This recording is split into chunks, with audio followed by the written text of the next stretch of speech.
খুশি নাকি বেজার? আমরা খুশি, কারণ আমাদের অনেক ছেলে মেয়েরা ইঞ্জিনিয়ার হওয়ার দরকার না, দরকার নাই? সবাই কি হুজুর হোক? সবাই হুজুর হলে চলবে? চলবে না। অসুস্থ হলে আমরা ডাক্তারের কাছে যেতে হবে না? আমরা বিল্ডিং বানাবো, ইঞ্জিনিয়ারের দরকার নাই নাকি? দরকার নাই নাকি? আছে, আছে।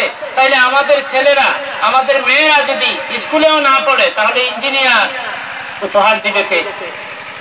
ইঞ্জিনিয়ার হবে, ব্যারিস্টার হবে। এই আইন আদালত, এই যে অনেক খুঁটিনাটি অনেক বিষয় আছে, দেশের অনেক অন্যান্য অনেক ডিপার্টমেন্ট আছে, এগুলা দখল করতেছে স্কুল কলেজের শিক্ষার্থীরা আর মাদ্রাসার শিক্ষার্থীরা।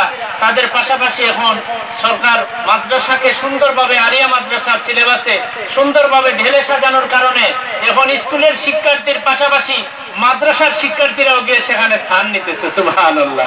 এটা আমাদের জন্য খুশির খবর না দুঃখে? খুশির খবর যে আমাদের মাদ্রাসার শিক্ষার্থীরা, আলিয়া মাদ্রাসার শিক্ষার্থীরা এমন ভাবে শিক্ষা অর্জন করছে যে স্কুলের শিক্ষার্থীরা শুধু ইংলিশ, গণিত, বিজ্ঞান এগুলা শিখতেছে, ধর্ম কিছুটা শিখতেছে। পাশাপাশি তারা কিন্তু আরবি জানে না, কোরআন জানে না, হাদিস জানে না, কিন্তু মাদ্রাসায় স্কুলের বইয়ের মতো হুবহু বই দিয়ে সরকার আলাদাভাবে কোরআন দিয়েছে, আলাদাভাবে হাদিস দিয়েছে, আলাদাভাবে আরবি শিক্ষা দিয়েছে, ঠিক না?